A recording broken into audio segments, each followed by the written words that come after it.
Hablemos de cáncer, el podcast de Cancún Cancer Institute. Hola, buenas tardes amigos, estamos en otro episodio más. Este ya es el episodio 59 de nuestro canal Hablemos de Cáncer, de Cancún Cancer Institute y Cancún Cancer Center aquí en el Hospital Galenia. Y tenemos un invitado especial, el día de hoy es el doctor Sergio Rubén Cobo. Él es el jefe de oncología pediátrica en el Hospital Regional del Hospital del Instituto Mexicano del Seguro Social, la Clínica 17 del IMSS aquí en Quintana Roo. Y además también hace su práctica clínica privada aquí en el Cancún Oncology Center, en el Hospital Galenia. Y es un placer, doctor, tenerlo por acá el día de hoy en este episodio. Muchas gracias por venir. invitación. Doctor, pues me gustaría comenzar primero que la audiencia conozca qué se necesita para ser un oncólogo pediatra. ¿Cuál es la formación que lleva un oncólogo pediatra? Bueno, pues muchas gracias por la invitación. Como dije, soy el doctor Cobo, soy oncólogo pediatra. Y pues bueno, primero que nada hay que estudiar medicina y después de estudiar medicina hay que estudiar pediatría. Son 3 años de pediatría, hay que completar la especialidad y después hay que hacer 2 años más, en algunos lugares son 3 años, de oncología pediátrica. El oncólogo pediatra es el especialista en el tratamiento del cáncer infantil, incluyendo lo que vienen siendo los cánceres que llamamos de manera común cánceres líquidos, o sea, leucemias, linfomas, y todo el resto de los demás tumores sólidos, que incluyen pues, prácticamente todos los cánceres que no sean ni leucemias ni linfomas. Excelente. En nuestro país, ¿el cáncer infantil es un problema de salud? Sí, es un problema muy, muy importante de salud que pues cada día va más en aumento. Sí, tal vez es cierto que no es una enfermedad tan común como otras enfermedades y hasta cierto punto en nuestra formación siempre algo que hemos visto como médicos que nos dicen es antes y siempre en los diagnósticos ir pensando de lo más común a lo menos común. Si bien no es en las patologías de en las primeras que pensamos cuando nos llega un paciente, al menos en el caso del cáncer infantil, sí nos representa la segunda causa de muerte en los menores de 18 años, solamente seguida después de los accidentes. Entonces, esta parte es muy importante porque si bien, como comentaba, no es una enfermedad que veamos tanto, pues de esto se nos están muriendo nuestros niños. ¿Cuántos niños aproximadamente mueren en México cada año por cáncer infantil?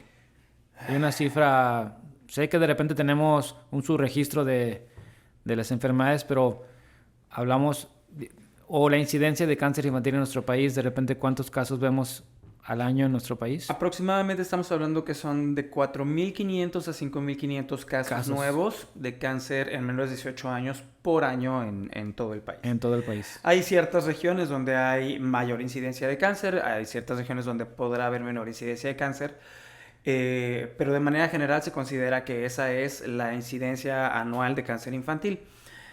Aproximadamente aquí en nuestro país estamos rondando una supervivencia en cáncer infantil en general alrededor del 60-75%, que sí es algo que difiere mucho de países de primer mundo, donde reportan supervivencias, al menos para el principal tipo de cáncer infantil, que es la leucemia, arriba del 85-90%. Nosotros aquí en nuestro país, o al menos que lo que viene siendo Latinoamérica y el Caribe, estamos hablando que solamente por la región donde vivimos la supervivencia baja a 55-65%. En nuestro país hablamos de una supervivencia del 60-75% en general de todo el cáncer infantil. Ha ido en aumento esta supervivencia, claro, conforme han ido desarrollándose y aumentando las terapias de soporte, la formación de más especialistas en el tratamiento de estas enfermedades y también en el desarrollo de unidades oncológicas especializadas en el tratamiento de estos niños.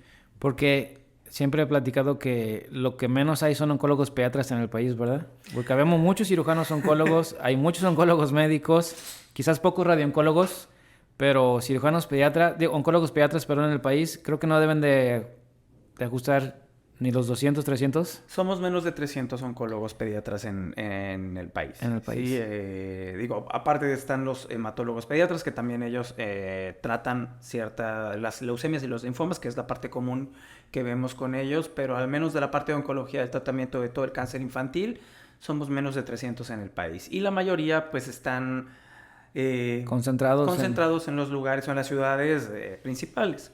Claro. Doctor Sergio, y bueno, ya nos comentó que el cáncer infantil, cuando pensamos en cáncer infantil todos pensamos en la leucemia, y bien, como bien comentó, es el cáncer principal o el primer número de cáncer. Pero, ¿qué otros cánceres, si habláramos de los primeros 5 cánceres más por frecuencia en el país, cuáles serían?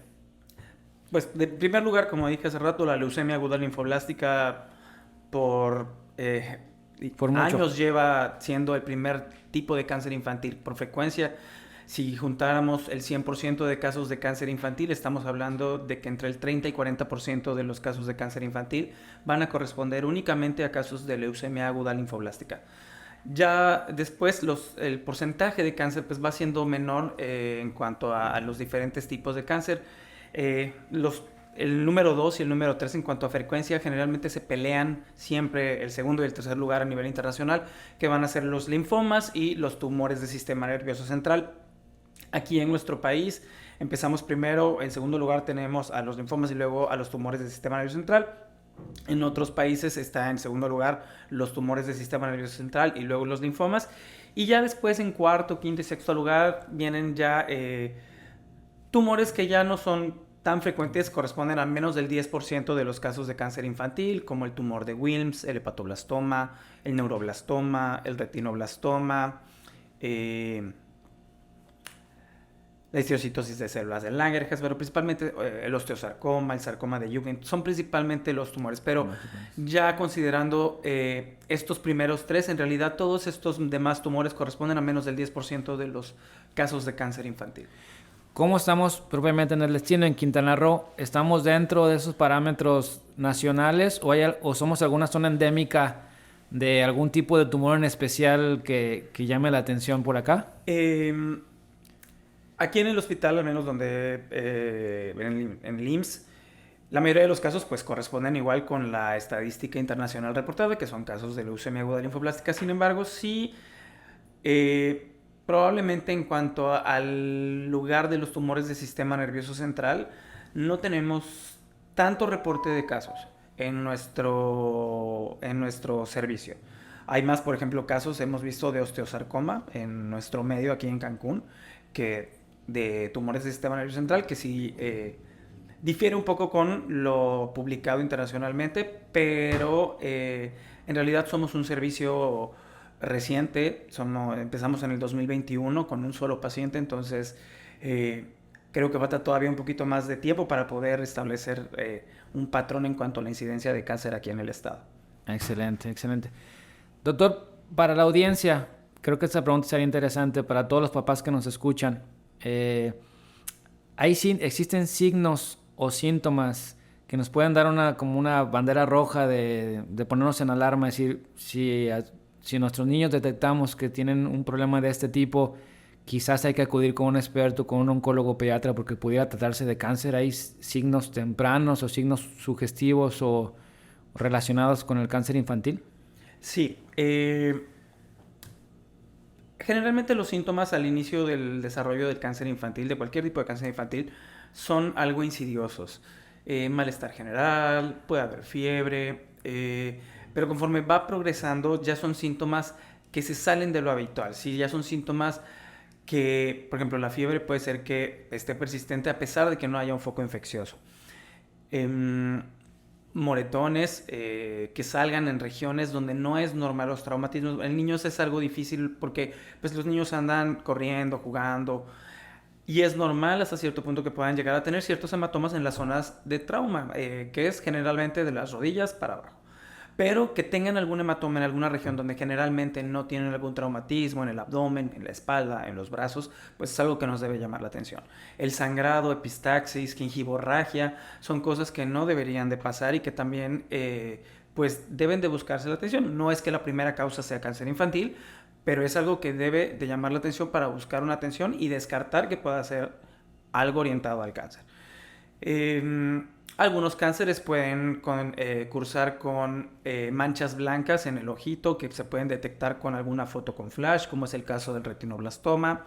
Algunos tumores del sistema nervioso central pueden causar que el perímetro cefálico en los bebés vaya aumentando en lo que tienen todavía las suturas y las fontanelas abiertas, y eso también es parte importante por la cual pues se debe de ir a la revisión pediátrica normal. O sea, esto es parte de la revisión normal que deben de llevar los niños. ¿Por qué? Porque en estas revisiones pediátricas habituales podemos tal vez darnos cuenta de si el perímetro cefálico está aumentando más de lo normal. Si el crecimiento se está dando en alguna extremidad de manera asimétrica. Si hay la presencia o no de alguna bola o masa palpable en el abdomen o en las cadenas ganglionares, como pueden ser las cadenas del cuello, la axila, las ingles. En los adolescentes luego es muy importante también, se me ocurre de pronto, la confianza que puedan tener también con los papás, porque el caso al menos en los tumores testiculares muchas veces llegan con estadios avanzados por la pena o por la ignorancia de no saber que pues un testículo grande es algo que debe de buscar atención médica, ¿no? Entonces son varios síntomas que sí nos pueden orientar desde un inicio que algo está saliéndose de lo normal. La anemia, una anemia que no responde a tratamiento, también es algo que nos debe hacer sospechar de cáncer infantil. Fiebre que no tenga un foco infeccioso aparente, las sudoraciones nocturnas, la pérdida de peso involuntaria. Entonces, todo este tipo de situaciones son cosas que nos deben de ir orientando, y más si es algo que no resuelve después de haber buscado una atención médica y persisten los síntomas o aumentan. Entonces, sí son algo insidiosos porque no son síntomas específicos, pero deben de llamarnos la atención si se presentan, y más si no se quitan a pesar de haber buscado atención. Y en el día a día, en la práctica diaria, sucede como con nosotros, con los adultos, de que desafortunadamente hay mucho retraso diagnóstico y los niños de repente pelotean con varios médicos, y cuando llegan con nosotros tienen síntomas de 6, un año de evolución, y de repente dijimos, bueno, esto decía que era un problema y no.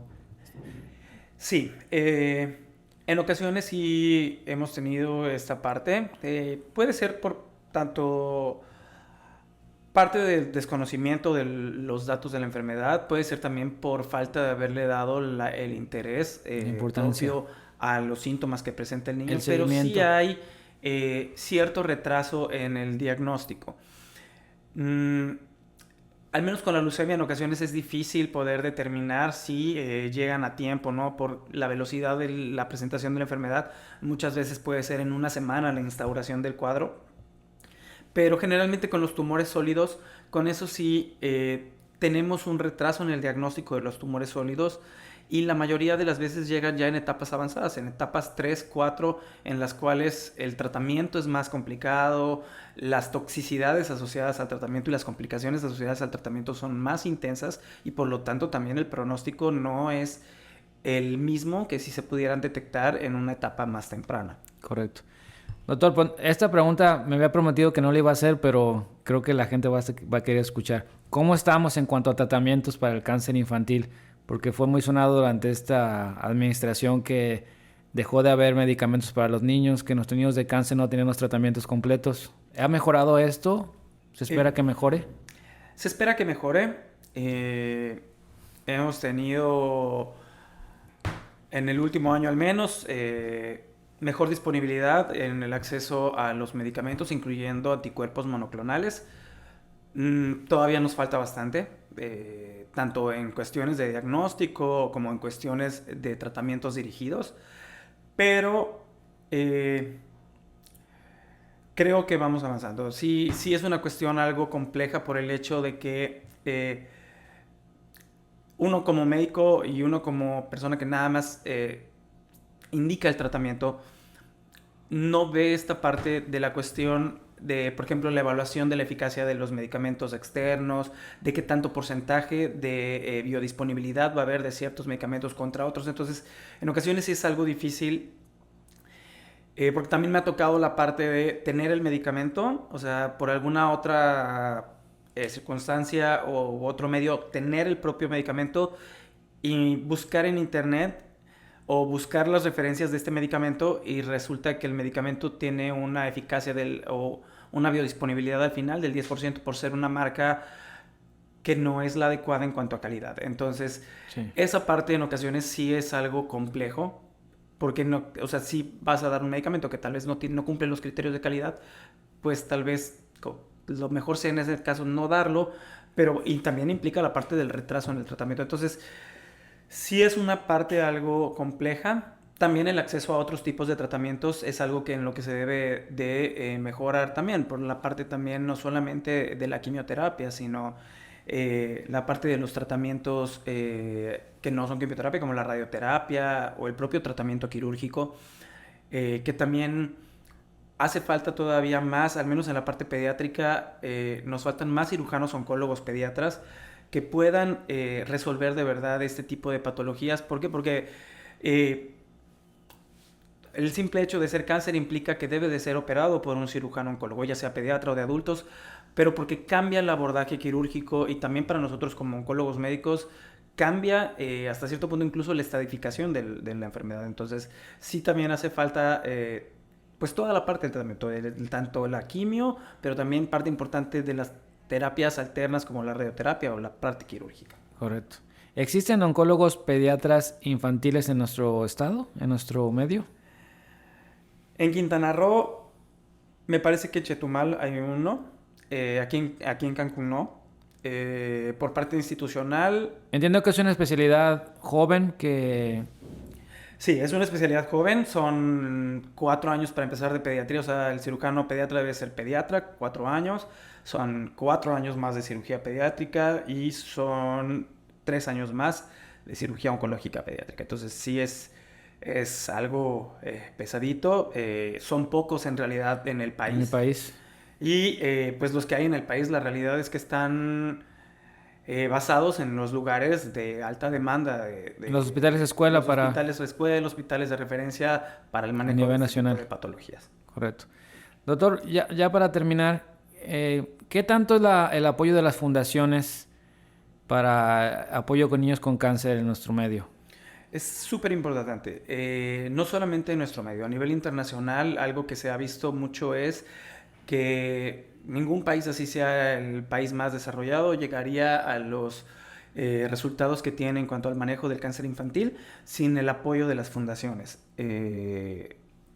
Ellos, más que ser una competencia contra el gobierno de, bueno, yo doy más, tú das más, siempre se va a necesitar ese apoyo, tanto económico, en cuanto a la adquisición de los medicamentos, en cuanto a los insumos que en ocasiones sí son caros, pero también a la parte del acompañamiento tanto de la familia como del propio paciente.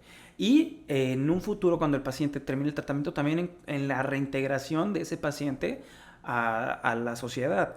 Entonces, son parte muy, muy importante tanto para los medicamentos como para los procedimientos diagnósticos, al grado que al menos aquí en el IMSS, las fundaciones nos apoyan muchísimo para las partes diagnósticas en cuanto a las pruebas, principalmente moleculares, que son lo que a final de cuentas nos va a dar una medicina más de precisión y más individualizada para los pacientes. Correcto. Doctor, y por último, si alguno de los padres que nos escuchan ahora identificó que alguno de sus hijos tiene alguno de estos síntomas o signos que platicamos con signos de alarma, ¿cuál debería ser la conducta? ¿Por qué camino llegar a poder obtener una consulta con un oncólogo pediatra? ¿Hay que ir con un médico familiar? ¿Hay que ir directamente con un pediatra? ¿Hay que ir directamente con el oncólogo pediatra? Ok, en cuanto a la vía institucional, pues tenemos una red, la verdad, muy afianzada en cuanto a las referencias vía institucional para la atención de los niños con sospecha de cáncer, al grado de que tenemos contacto directo con los directores de las unidades. Hay un caso sospechoso, por teléfono nos contactamos y en 1 o 2 días a lo mucho estamos recibiendo al paciente para hacer la valoración inicial. Excelente. En cuanto a la vía que no sea institucional, pues lo ideal sería contactar con un oncólogo pediatra para, la revisión dirigida en búsqueda intencionada de datos de cáncer y también, en caso de que haya cierta sospecha, pues que los estudios que se vayan a realizar sean los necesarios para poder orientar o descartar un diagnóstico de cáncer. Excelente. Pues bueno, no me queda más que darle las gracias, doctor Cobo, y usted es nuestro segundo médico con esta nueva modalidad de entrevista. Estamos muy contentos. Queríamos desde hace ya bastante tiempo tenerlo acá y porque queremos platicar, no sé si nos quiera comentar que ahora en septiembre es el festejo de la lucha internacional contra el cáncer infantil y por eso nos parece muy importante tenerlo acá para poder difundir esta información para todos nuestros seguidores. Sí, efectivamente, en septiembre es el mes internacional para la concientización del cáncer infantil y pues bueno, es una invitación para que nos informemos un poco más sobre esta enfermedad, la tengamos en cuenta y también parte muy importante del mes de concientización es precisamente ver cómo yo como sociedad puedo apoyar o aportar a estos pacientes, incluyendo principalmente las campañas de donación altruista de sangre. Eso es algo que va a estar ahorita en el mes de septiembre también mucho, algo con lo que pueden ayudar mucho a nuestros niños es con las donaciones, entonces para que también nos pongamos la pilas en esa parte. Excelente, estarán muy atentos de que se haga la propaganda de las donaciones para participar.